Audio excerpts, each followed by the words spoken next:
Plantation wife had triplets and ordered slave to hide the darkest one. Virginia, 1823. The Virginia Historical Society receives donations of historical materials regularly, but some acquisitions arrive with mysteries that take years to unravel. On a morning in September 2024, archivist Dr. Catherine Reynolds examines a daguerreotype that will lead her to uncover one of the most disturbing cases of infanticide, sexual violence, and the brutal reality of how slavery enabled white families to literally erase evidence of rape by enslaving their own children. The donation comes from the estate of a family in Richmond, Virginia. The letter explains that the daguerreotype was discovered in a locked box in the attic of a home that had been in the Hartwell family since the early 1800s. The executor thought it might have historical significance because of a note attached to it that suggested the image documented the arrangement regarding the Hartwell triplets born in 1823. Catherine carefully removes the daguerreotype from its case. Despite being created around 1823, extremely early for daguerreotype technology, which suggests this may actually be a later reproduction of an earlier scene or a staged historical photograph created to document events from 1823. The image is remarkably preserved, showing a scene in what appears to be a plantation nursery or parlor. 3 adult women are arranged around 3 infants in a composition that immediately strikes Catherine as deeply wrong. At the center sits a white woman in her 20s, dressed in a dark, high-collared gown typical of the 1820s. She sits in an ornately carved chair, her posture rigid, her expression hovering between uncertainty and what Catherine recognizes as barely controlled horror. In her arms, she cradles a swaddled infant, and even through the sepia tones of the daguerreotype, Catherine can see that this baby has darker skin than the woman holding it. To the seated woman's right stands a black woman wearing the simple working dress and headscarf of an enslaved domestic servant. Her hands are extended toward the infant the white woman holds, positioned as if she's in the process of taking the child or has just handed the child over. Her face is carefully blank, expressionless in that practiced way. Enslaved people learned to show nothing that might invite punishment. In the background to the left stands another white woman, likely a nursemaid or domestic worker from a lower-class white family, holding 2 infants dressed in identical long white christening gowns with lace-trimmed bonnets. These babies appear light-skinned, clearly white. The woman holding them stares straight ahead with a detached, dutiful expression, her arms rigid as she cradles the 2 infants. Catherine examines the image more closely with her magnifying glass. The tension in the composition is palpable. The seated white woman's hands grip the dark-skinned infant with visible stress, her knuckles white against the baby's swaddling. The enslaved woman's posture is simultaneously deferential and protective, as if she's trying to shield the child, even while being forced to participate in whatever is happening. And the white nursemaid in the background holds the 2 lighter babies with a practiced distance, as if she's been instructed not to show emotion or opinion about what she's witnessing. Catherine turns the daguerreotype case over. Inside the velvet lining, written in faded brown ink, is an inscription: "The Hartwell triplets, born March 15th, 1823. 2 to be acknowledged, 1 to be disappeared. Mammy Ruth will manage the difficulty. God forgive what we do to preserve reputation." Catherine reads the inscription 3 times, her stomach turning. 1 to be disappeared. The Hartwell family had triplets, but one of the babies, Clearly, the dark-skinned infant visible in the photograph was to be disappeared, hidden, erased from family history. And an enslaved woman named Ruth was being forced to manage this erasure. Catherine spends the rest of that day beginning her research. She searches for records of the Hartwell family and finds them extensively documented in Virginia historical archives. The Hartwells owned a substantial plantation called Ridgewood outside Richmond, operating from the 1780s through the Civil War. They enslaved between 80 and 100 people, depending on the year, growing tobacco and later wheat. In family records from 1823, Catherine finds references to the triplet birth. From a letter written by Helena Hartwell to her sister in Charleston, dated April 1823. Dearest Margaret, I write with news both joyous and troubling. On March 15th, I was delivered of triplets, 2 girls and 1 boy. The physician was amazed, as multiple births of this number are exceedingly rare. However, the circumstances of the birth present difficulties I cannot fully explain in a letter. One of the children bears unfortunate coloring that suggests paternity that cannot be acknowledged.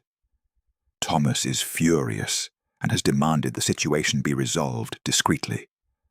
I cannot bear to think of what must be done, but Thomas insists the child cannot be raised as ours. I am destroyed by this necessity, but I understand that our family's reputation must be protected.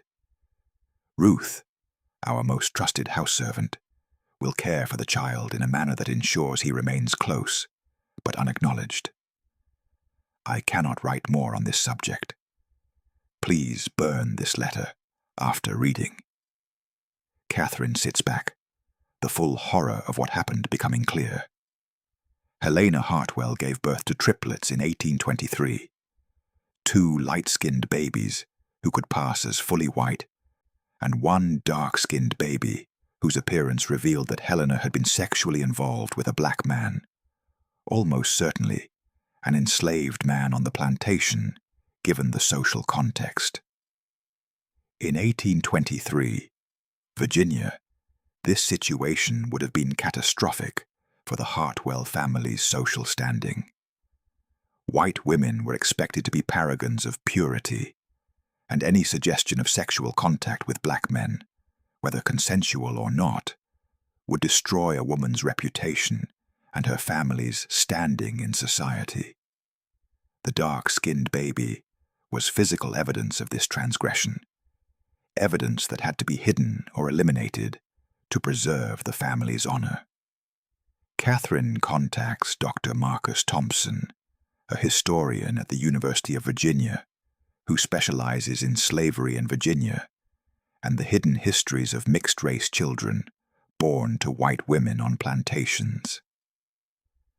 Marcus has spent years documenting cases where white women's children by enslaved men were disappeared, sometimes killed, sometimes sold away, sometimes raised as enslaved people on the same plantations where their white mothers lived.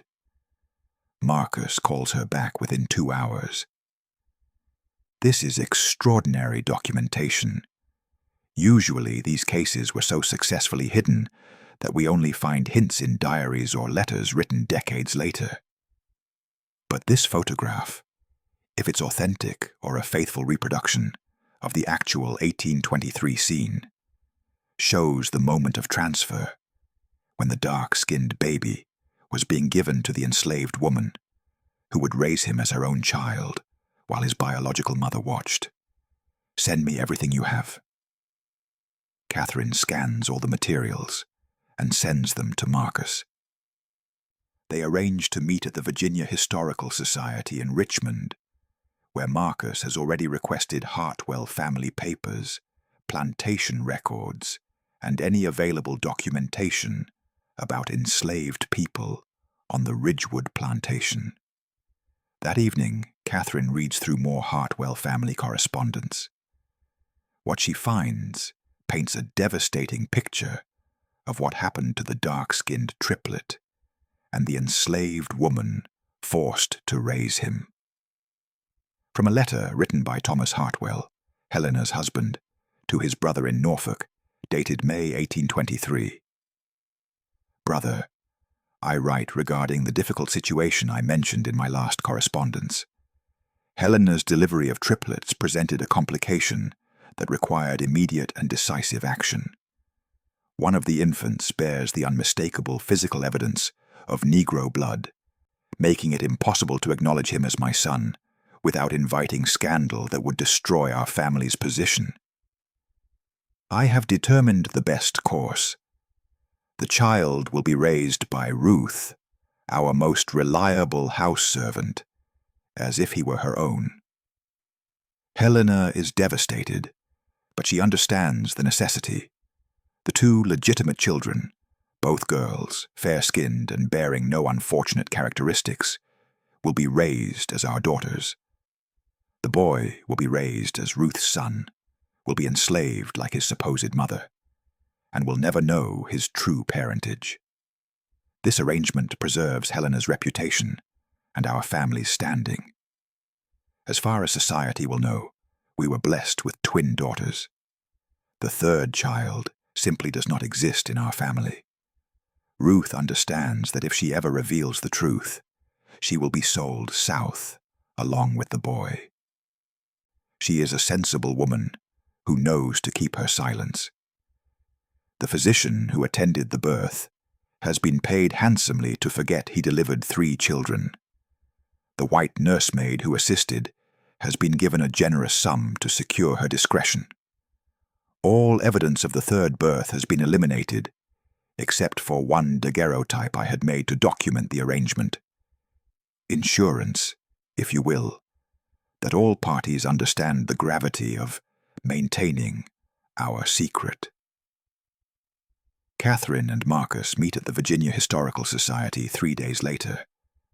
The archivist has pulled extensive Hartwell family papers, and they spend hours piecing together what happened to the dark-skinned triplet and to Ruth, the enslaved woman forced to raise him as her own son, while his biological mother lived in the main house. From Plantation records, they find Ruth listed in the 1820 Ridgewood slave schedule as a 28-year-old house servant, described as skilled in childcare, reliable, literate, taught in secret. By 1823, the slave schedule lists Ruth with a child, Ruth's son Samuel, age infant, born March 1823.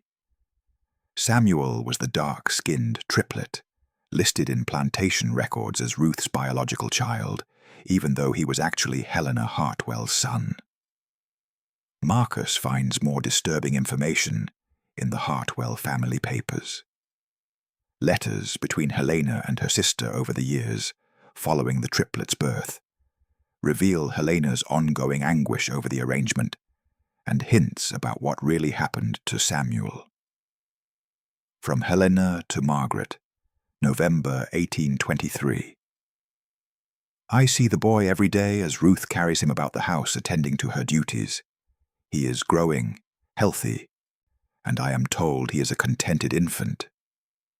But my heart breaks each time I look at him. I carried him for 9 months, brought him into this world, and now I must pretend he belongs to another woman, while I raise his sisters as my acknowledged daughters. Thomas forbids me from showing any particular attention to Samuel. He says it would raise questions. So I watch from a distance as Ruth feeds him, comforts him, loves him in the ways I am forbidden to. I am his mother, but Ruth is his mother in all the ways that matter. I hate myself for this arrangement, but I see no alternative that would not destroy us all. From 1825. Samuel is 2 years old now and beginning to talk. He calls Ruth Mama and looks to her for everything. He plays sometimes with other slave children in the yard, and I watch from the window.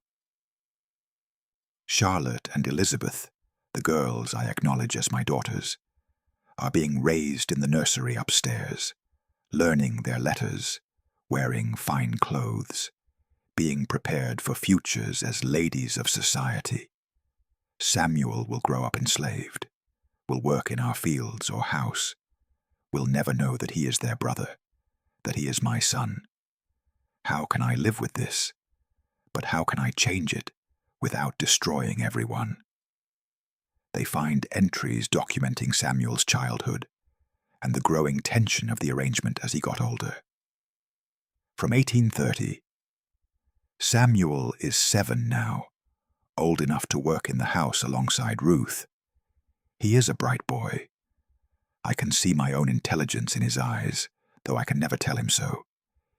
He serves at table sometimes, pouring water, clearing dishes, and I must sit there, pretending he is just another slave child, while my legitimate daughters are seated beside me.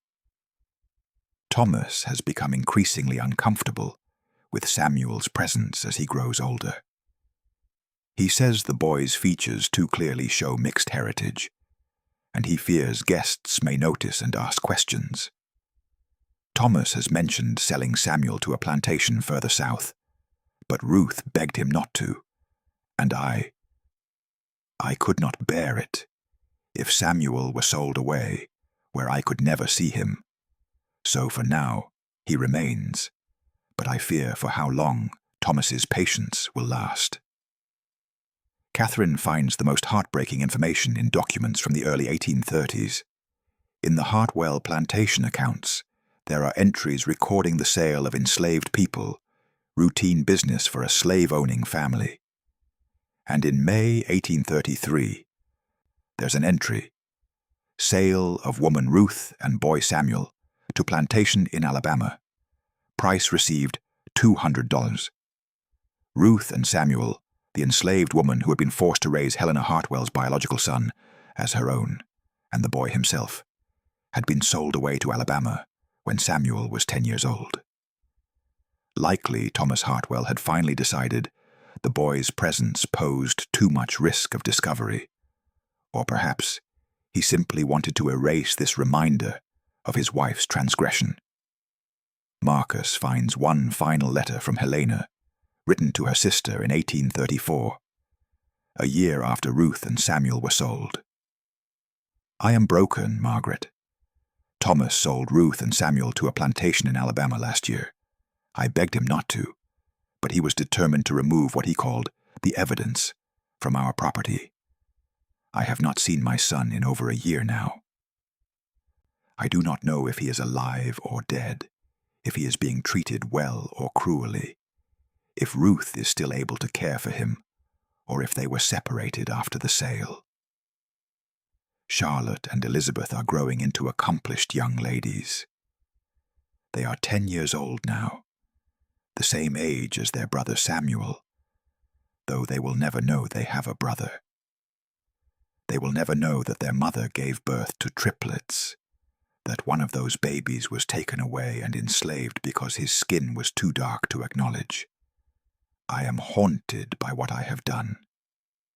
I consented to this arrangement to preserve my reputation, to protect my daughter's futures, to maintain our family's standing. But the cost was my son's freedom, his future, his very identity. Ruth, who had no choice in any of this, lost 10 years raising a child who was not hers, then was sold away with that child to pay for my sins. I have begun to question everything about the world we have built here in Virginia. How can it be right that my son is enslaved because his skin is dark? How can it be acceptable that Ruth was forced to mother a child, not her own, to hide my transgression? How can we call this system civilized when it requires such cruelty and deception? Thomas would be furious if he knew I was writing these thoughts. But I must preserve some record of the truth, even if only in these letters to you. Samuel was my son. I gave birth to him, I loved him, and I allowed him to be enslaved and then sold away. I will carry that guilt until I die, and I deserve every moment of the pain it causes me. Catherine and Marcus worked to trace what happened to Ruth and Samuel after they were sold to Alabama. Records are sparse, but they find Ruth and Samuel listed in the 1840 Alabama census on a cotton plantation owned by a man named James Morrison. Ruth would have been 48 by then, Samuel 17. But after 1840, they find no further records. Both Ruth and Samuel simply disappear from documentation, likely dying on the Morrison plantation under the brutal conditions of Alabama cotton cultivation. They also trace Helena Hartwell's daughters, Charlotte and Elizabeth. Both married into prominent Virginia families, had children of their own, and lived into old age as respected members of Southern society. Neither ever knew they had a brother who had been enslaved and sold south. Helena Hartwell herself died in 1858, at age 60, according to family records. Her obituary described her as a devoted wife and mother, a pillar of her church, and a gracious lady of the Old South. There was no mention of triplets, no hint of the son she had consented to enslave. Over the following months, Catherine and Marcus worked to create an exhibition that tells this story honestly, while honoring the people who suffered from the arrangement, particularly Ruth, the enslaved woman who had no choice in any of this, but bore the burden of raising Helena's son as her own. 14 months after Catherine first examined that daguerreotype, the Virginia Historical Society opens the exhibition, The Hidden Triplet, Race, Rape, and the Erasure of Enslaved Children Born to White Mothers. The exhibition occupies a gallery designed to confront visitors with the brutal realities of slavery and the specific ways that enslaved people were forced to participate in hiding white families' secrets. The centerpiece is the 1823 daguerreotype. Helena Hartwell seated with the dark-skinned baby, Ruth standing ready to take him, the white nursemaid holding the two light-skinned babies who would be acknowledged. A detailed explanation accompanies the image. This photograph documents the moment when Helena Hartwell's dark-skinned son was transferred to the care of Ruth, an enslaved woman who would be forced to raise him as her own child, to hide evidence of his true parentage. One baby would be disappeared, enslaved rather than acknowledged, hidden in plain sight on the same plantation where his biological mother lived. Ruth had no choice in accepting this role, and 10 years later, she and the boy, Samuel, were sold to Alabama to permanently erase evidence of the Hartwell family's secret. The exhibition tells the complete story through documents, letters, and historical context. It displays Helena Hartwell's letters expressing her anguish over the arrangement, showing that she understood the cruelty of what was being done, but consented to it anyway, to preserve her reputation. One section focuses on Ruth, the enslaved woman who was forced to disappear Helena's son by raising him as her own. The exhibition acknowledges that Ruth's own story, her feelings, her perspective, her experience of being forced to mother a child who wasn't hers while his biological mother watched, is largely lost because enslaved people's testimony was rarely preserved. But the exhibition honors Ruth's forced sacrifice and acknowledges that she protected Samuel for 10 years before both were sold away. Another section examines the broader context of mixed-race children born to white women on plantations.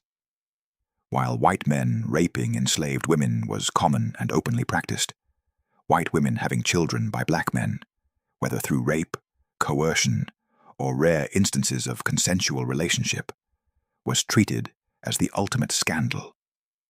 These children were hidden, killed, or enslaved to erase evidence of their existence. The exhibition includes documentation of similar cases from across the South, showing that the Hartwell situation was not unique. Dozens of documented cases reveal white women's mixed-race children being disappeared through various means, sold immediately after birth, raised as enslaved children by other women, sent away to be raised in distant locations, or sometimes simply killed. A section on the aftermath traces what happened to the Hartwell children. Samuel enslaved and sold to Alabama, where he disappeared from records, likely dying young under brutal plantation conditions, while his sisters Charlotte and Elizabeth lived privileged lives and never knew their brother existed. The exhibition also examines the physician, nursemaid, and other witnesses who were paid or threatened into silence. Multiple people knew the truth about the Hartwell triplets, but all conspired to hide it because preserving white family reputations was more important than honoring the truth or protecting enslaved children from being erased. A video plays continuously featuring historians discussing the sexual violence and racial dynamics of slavery, explaining how enslaved women were routinely raped by white men, how mixed-race children from these encounters were themselves enslaved, and how the rare cases of white women bearing black men's children were handled so differently, hidden rather than accepted, erased rather than integrated into plantation life. On opening day, Catherine stands in the gallery watching visitors engage with the exhibition. She sees people study the daguerreotype, understanding gradually what they're witnessing. Not a peaceful domestic scene, but the moment when a mother was forced to give her newborn son to an enslaved woman to hide evidence of his existence, when that baby was being transformed from a freeborn child into enslaved property based solely on his skin color. Marcus stands beside her, looking at the image. Helena Hartwell made a choice, he says quietly. She could have insisted on acknowledging all three children. It would have destroyed her reputation, certainly, but Samuel would have been free. Instead, she chose her reputation over her son's freedom, and Ruth was forced to pay the price for that choice, forced to raise a child who wasn't hers, then sold away with him to protect the Hartwell's secret. And Samuel paid the ultimate price, enslaved from birth because his skin revealed his mixed heritage, sold south at 10, dead by the time he should have been building an adult life. A young black woman approaches them, tears streaming down her face. My great-great-great-grandmother was born enslaved in Virginia in the 1820s, she says. Family stories always suggested she might have been the child of a white woman who couldn't acknowledge her. But we never had proof. Seeing this, understanding how white mothers could consent to enslaving their own children to protect their reputations, it helps me understand what might have happened to my ancestor. An elderly white woman stops to read Helena Hartwell's letters for a long time. Finally, she approaches Catherine. My family owned slaves in Virginia, she says. I grew up being told they were good Christian people. But reading these letters, seeing how this woman enslaved her own son to avoid scandal, how she expressed guilt but never actually fought to free him, I realize my ancestors probably made similar choices. They probably valued reputation over humanity, preserved their position in society at the cost of enslaved people's lives and freedom. Throughout the day, visitors engage deeply with the exhibition, confronting the specific horror of mothers enslaving their own children and enslaved women being forced to raise children who weren't theirs to hide white families' secrets. The daguerreotype, that seemed to show a peaceful domestic scene, reveals itself to be documentation of erasure, evidence of a system so brutal that biological relationships meant nothing compared to racial categories and social reputation. As the museum prepares to close that evening, Catherine walks through the gallery one more time. She stops in front of the daguerreotype, looking at Helena Hartwell's tense posture as she holds the dark-skinned baby, at Ruth's careful, protective stance as she reaches for the child, at the two light-skinned babies who would be acknowledged while their brother would be erased. She thinks about Samuel, born into a wealthy family, but enslaved from birth because his skin was too dark, raised by a woman forced to pretend to be his mother, sold to Alabama at age 10, dead by the time his white sisters were planning their society weddings. Samuel's entire life was determined by one fact. His skin revealed mixed heritage that his mother's social position couldn't allow her to acknowledge. She thinks about Ruth, forced into an impossible position where she had to raise Helena's son while Helena watched from the distance, forced to love and protect a child who wasn't hers, then sold away with that child when he became too great a threat to the Hartwell secret. Ruth's own story, her own feelings, her own life, are largely lost to history because enslaved people's perspectives were rarely preserved.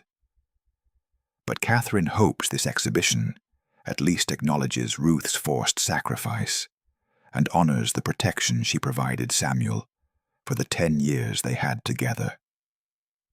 And she thinks about Helena Hartwell, who expressed guilt but never fought to free her son, who chose reputation over Samuel's freedom, who lived into old age as a respected Southern lady while her son died enslaved in Alabama.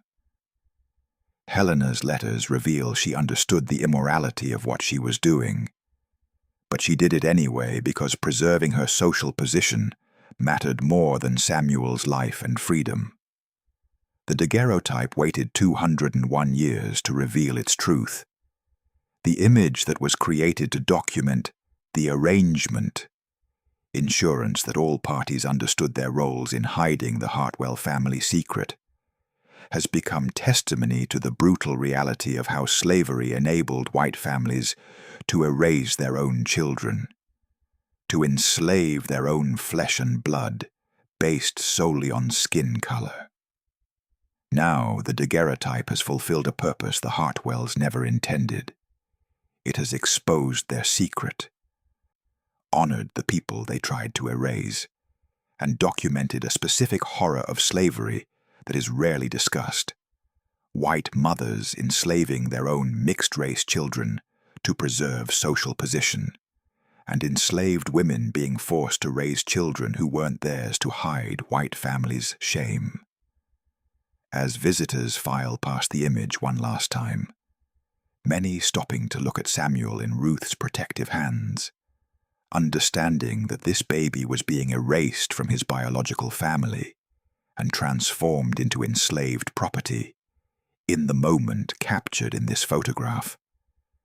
Catherine thinks about all the other disappeared children, all the other Samuels and Ruths whose stories were successfully hidden, whose evidence was destroyed or lost, whose suffering left no trace in the historical record. Samuel Hartwell, born March 15, 1823, enslaved from birth, sold to Alabama in 1833, disappeared from records after 1840, remembered now as testimony to the specific cruelty of a system that allowed mothers to enslave their own children and forced enslaved women to participate in hiding the evidence. His story and Ruth's story have finally been told, and Catherine is grateful to have played a part in ensuring that the Hartwells' arrangement is no longer a successfully hidden secret, but a documented case of the brutal reality that slavery meant children could be disappeared, based solely on the darkness of their skin, even when their mothers lived in the same house, and watched them grow up enslaved.